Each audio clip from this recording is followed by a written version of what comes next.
Bienvenidos a Marcados por la Unción. Recuerda, no olvides suscribirte a nuestro canal. Hoy les narraré la historia de un vaso escogido, un hombre cuya vida fue un péndulo entre el dolor y la gloria, entre la controversia y el avivamiento. Su nombre es David Wesley Maitland. Todo gran río tiene su manantial. El de David Wesley brotó en Toronto, Ontario, Canadá, el 11 de abril de 1858. Su familia, inmigrantes ingleses, pronto se trasladaron a Cleveland, en Iowa. Este hogar era un santuario. Su padre era conocido como una enciclopedia bíblico andante y su madre como una mujer de oración. Desde niño David memorizaba las escrituras, conocía la palabra, pero aún no conocía al autor del modo íntimo y transformador. El contexto era protestante, piadoso del noreste estadounidense, un mundo donde el metodismo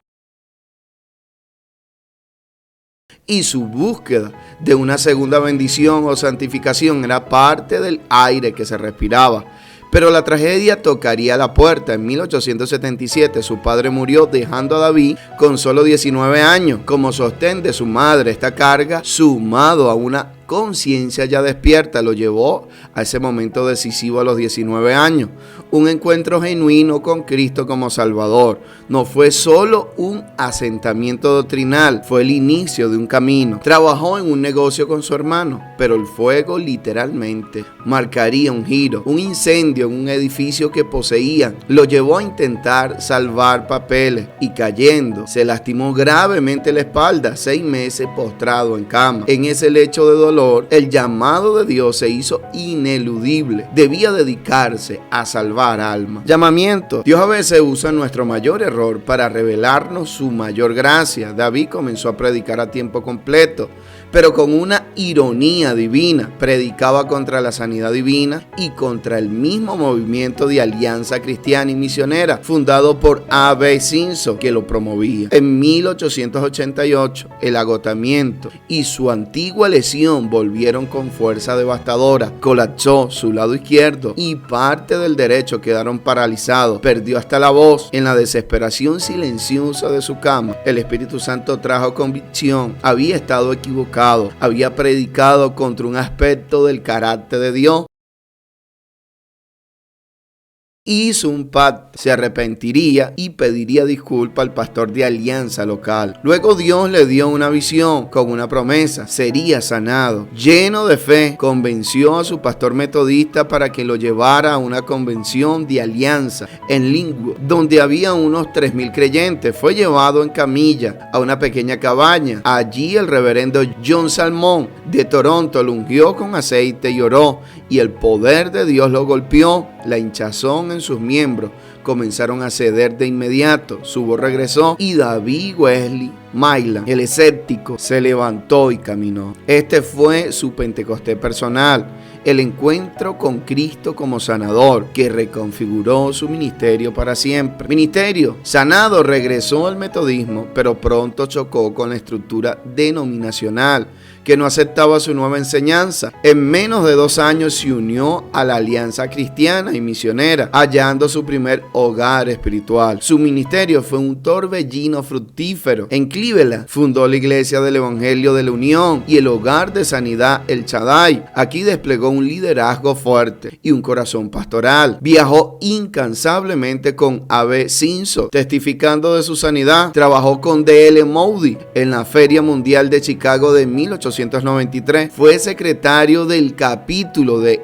Iowa y luego el primer superintendente del Distrito Central de la recién formada Alianza Cristiana y Misionera, 1897. Himnos y publicaciones. Hombre de palabra y música. Publicó la revista El Mensajero en 1897 con J. Kerr. Formó el cuarteto de Iowa, que viajó por una década. Publicó Canciones de Redención en 1898, un himnario con 237 canciones.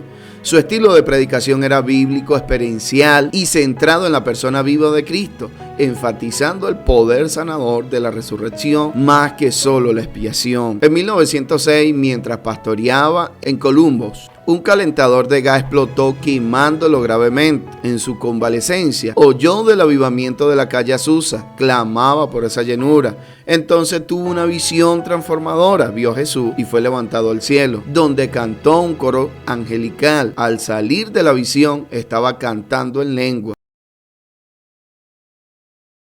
y completamente sanado. En noviembre de 1906 predicó su primer sermón abiertamente pentecostal. Ministerio Pentecostal se vinculó con William Piper y la influyente Iglesia de Piedra de Chicago. Sus sermones en el Evangelio de la lluvia tardía expandieron su ministerio a nivel nacional. Piper publicó sus sermones como el libro de la lluvia tardía y luego el libro del Apocalipsis en 1911. También publicó Alabanza del Evangelio, un himnario con 253 canciones para creyente pentecostal. Milagros y prodigios. La vida de Maitland fue un testimonio continuo del poder de Dios, además de su sanidad inicial, y la Pentecostal de 1906 registró 6 eventos significativos más. En 1892, sanidad de envenenamiento por arsénico. Fue deliberadamente envenenado con arsénico y Dios lo sanó. En 1895, sanidad de neumonía y pleuresia. Un diácono oró por él y fue sanado. Febrero de 1900, sanidad de infección respiratoria severa.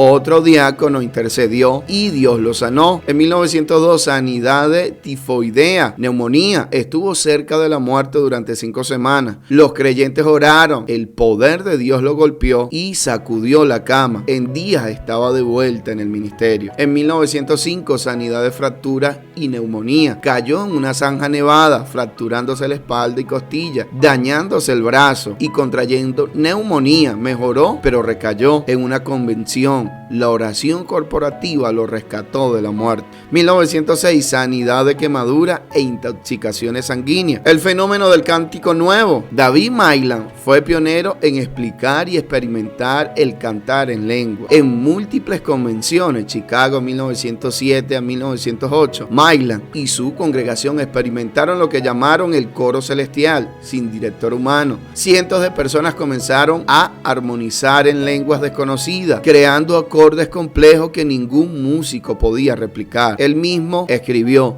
nunca he escuchado tal música en la tierra. Eran las armonías del cielo descendiendo. Esto validó para muchos la realidad sobrenatural del movimiento. Discernimiento de espíritu. En la escuela bíblica Yiva se reportaron casos donde Maitland, orando por los estudiantes enfermos, discernía la raíz espiritual de la enfermedad, falta de perdón, amargura. Al confesar el estudiante, la fiebre o el dolor desaparecían instantáneamente. Aunque los nombres de estos estudiantes a menudo se mantuvieron en anonimato por privacidad pastoral, los testimonios fueron centrales para la fama de la escuela. Testimonios personales. El reverendo John Salmon fue el instrumento humano en la sanidad inicial en Lakewood en 1888. Su obediencia al ungir y orar fue clave. Diáconos anónimos, hombres de fe en la congregación cuyas oraciones trajeron sanidad. En 1895 y 1900, la comunidad de fe.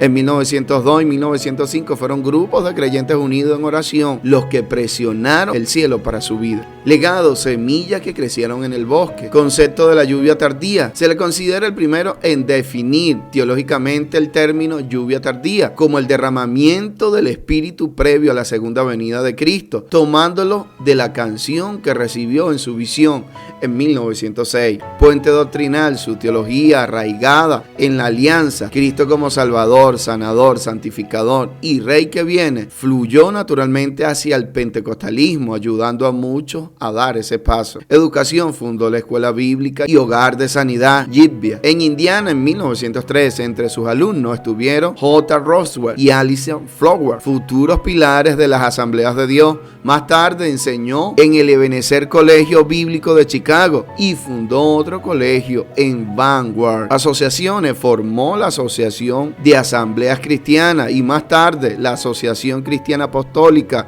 buscando unidad entre las iglesias nacientes pentecostales. Escritos y música, sus libros, La lluvia tardía, Apocalipsis y sus más de 250 himnos nutrieron la espiritualidad de una generación. Longevidad ministerial, predicó y pastoreó activamente hasta los 83 años. Murió el 8 de abril de 1943 en Iowa. Fracasos y controversias, la ruptura con Alianza Cristiana y Misionera, la creciente influencia pentecostal, especialmente la doctrina de las lenguas como evidencia inicial del bautismo del Espíritu Santo, causó fricción. A.B. Simpson y Alianza luchaban con los excesos del movimiento. En 1912 la Alianza tomó una postura oficial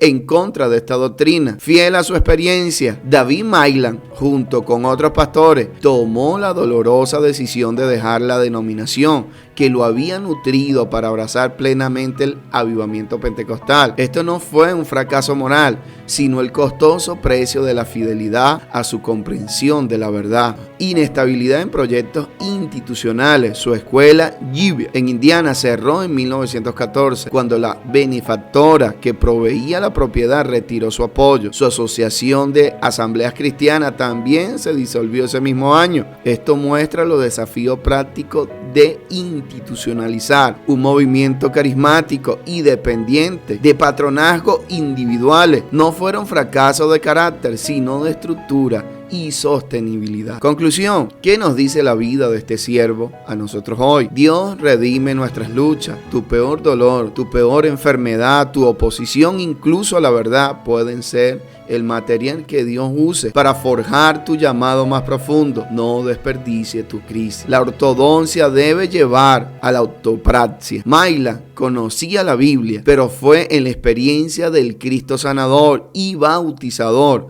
donde su fe cobró poder. Que nuestro conocimiento de Dios no se estanque en la página, sino que nos empuje a buscar su rostro y su poder transformador. Fidelidad sobre aflicción. A veces, ser fiel a la voz del Espíritu significa salir de lugares cómodos y seguros. Como Maitland salió de Alianza, nosotros podemos ser llamados a dejar seguridades por obediencia. El Espíritu sopla donde quiera. Su vida nos enseña a no encasillar a Dios. Él sana, salva, bautiza y viene. No recortemos el evangelio completo a la medida de nuestras tradiciones. El legado eterno es la gente. Sus escuelas cerraron, pero los flores sirvieron a generaciones. Invierte en discípulos, no solo en edificios.